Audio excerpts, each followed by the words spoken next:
Persiapan Timnas Indonesia, jelang laga awal Piala Dunia U17.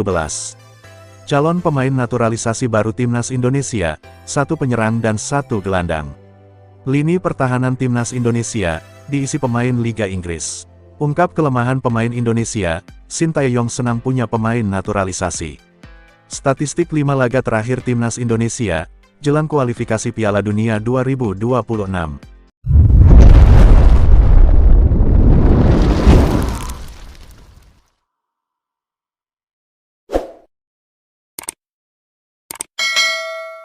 Persiapan Timnas Indonesia, jelang laga awal Piala Dunia U17. Pelatih Indonesia U17 Bima Sakti, ingin pemainnya bermain tanpa beban dan tak ingin timnya terbebani dengan target tinggi di Piala Dunia U17 2023. Timnas Indonesia masuk dalam grup A Piala Dunia U17 2023. Garuda Muda akan bertemu Ekuador, Panama, dan Maroko. Pada laga pertama grup A Piala Dunia U17 2023 Indonesia akan menghadapi Ekuador. Laga tersebut akan digelar di Stadion Gelora Bung Tomo Surabaya, tanggal 10 November tahun 2023 besok malam. Yang pasti saya tidak mau terlalu membebani pemain, pastinya mereka juga sadar ini kesempatan yang langka, ujar Bima Sakti. Jika ingin lolos ke babak 16 besar Piala Dunia U17 2023, Timnas Indonesia harus menjadi juara grup, runner-up, dan jalur tim peringkat ketiga terbaik yang hanya tersedia 4 slot. Mereka sudah tahu tugas dan tanggung jawab, selalu fokus dalam setiap pertandingan dan siap memberikan yang terbaik, ujar Bima Sakti. Sementara itu, gelandang Timnas U17 Nabil Ashura mengatakan bahwa dirinya dan tim sudah siap mengikuti ajang bergengsi ini.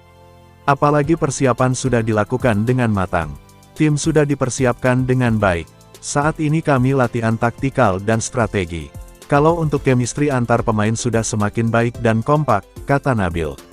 Persiapan Timnas Indonesia U17 menuju Piala Dunia U17 memang sudah dilakukan sejak jauh hari. Sebelumnya, Timnas Indonesia U17 menjalani pemusatan latihan di Jerman selama 5 pekan. Timnas Indonesia U17 juga semakin menunjukkan kekompakan. Iqbal Gwijangge dan kawan-kawan mampu membentuk kedekatan dan komunikasi yang baik.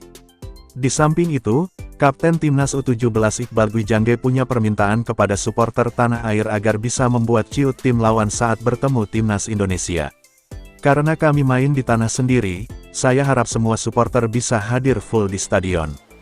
Karena itu akan memberikan nervous bagi lawan karena gemuruh stadion, ujar Iqbal.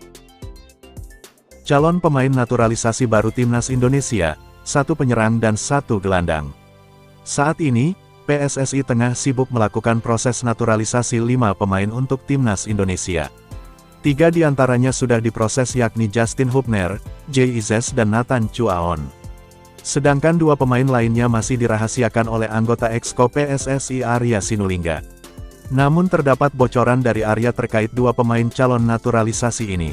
Netizen di media sosial mengaitkan pemain gelandang yang dituju PSSI adalah Tom Haye pemain SC Heerenveen di Eredivisie Liga 1 Belanda. Tom Haye lahir di Amsterdam, Belanda pada tanggal 9 Februari tahun 1995, berposisi sebagai gelandang bertahan.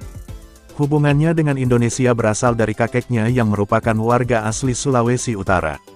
Profil dari Tom Haye cocok dengan bocoran dari PSSI yang memberi clue kalau salah satu pemain berada di usia matang dan kini selalu menjadi andalan di timnya. Mereka adalah pemain reguler di timnya. Prosesnya saat ini sedang dalam tahap pengumpulan dokumen, kata Arya. Sementara itu, 1 pemain lain yang diprediksi menjadi incaran PSSI kemungkinan adalah Milan Manhoef, pemain diaspora yang saat ini memperkuat klub kasta tertinggi Liga Belanda, Vitesse Arnhem. Profil Manhoef cukup sesuai dengan ciri-ciri yang disampaikan oleh Arya Sinulinga yakni seorang striker berusia muda.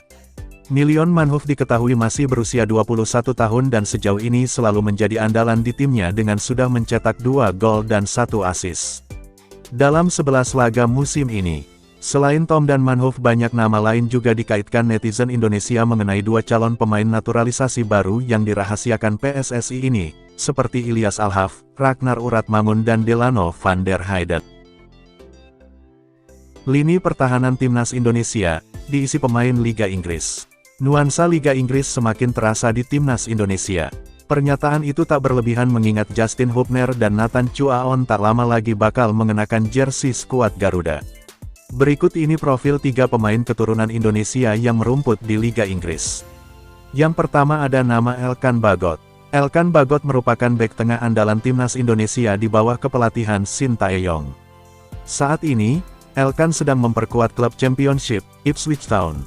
Meski belum mendapatkan kesempatan bermain di Championship, ia telah membuktikan kualitasnya bersama Ipswich Town. Pasalnya, ia sempat mencetak gol saat The Tractor Boys menelan kekalahan 1-3 dari Fulham di babak 16 besar Piala Liga Inggris.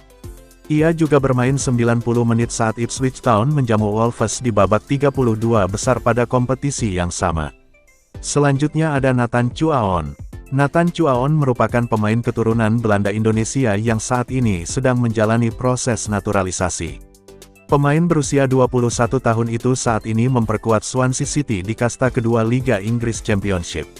Sama seperti Elkan Bagot, Nathan Chuaon juga belum mendapatkan kesempatan bermain bersama tim utama di Swansea City.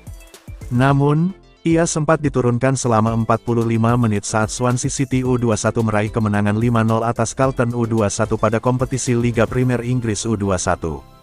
Kemudian yang terakhir ada nama Justin Hubner.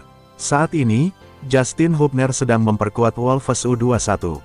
Pemain berusia 20 tahun itu telah tampil sebanyak 10 pertandingan dan mencetak 2 gol bersama Wolves U21 di semua kompetisi musim 2023-2024. Ungkap kelemahan timnas Indonesia, Shin Tae-yong senang punya pemain naturalisasi. Pelatih timnas Indonesia, Shin Tae-yong secara belak-belakan membongkar kelemahan pemain lokal timnas Indonesia. Ia mengatakan kalau mereka takut kalah duluan sebelum bertanding dibandingkan dengan masalah skill. Kehadiran Shin Tae-yong membawa banyak perubahan di timnas Indonesia sejak didatangkan pada 2020 silam. Meski skuad Garuda belum pernah merasakan gelar juara di bawah kepelatihannya, pelatih asal Korea Selatan tersebut berpeluang tampil di Piala Dunia 2026. Salah satu strategi yang dilakukan Shin Tae-yong untuk bisa membawa timnas Indonesia sampai ke tahap ini adalah dengan melakukan naturalisasi pemain keturunan Indonesia yang berkarir di Eropa. Hal ini dilakukan untuk menutupi kekurangan para pemain lokal timnas Indonesia. Menurutnya, pemain lokal Indonesia tenggelam dalam rasa kekalahan. Kekurangan dari para pemain Indonesia yang ada adalah mereka agak tenggelam dalam rasa kekalahan dibandingkan masalah skill. Banyak pemain timnas naturalisasi yang menghapus kekurangan tersebut. Jadi bisa dibilang Indonesia menjadi tim yang jauh lebih menakutkan dari sebelumnya, ujar Shin Tae-yong. Skuad Garuda memiliki kesempatan untuk membuktikan kepada negara-negara Asia bahwa kekuatan timnas Indonesia tak bisa lagi dipandang sebelah mata.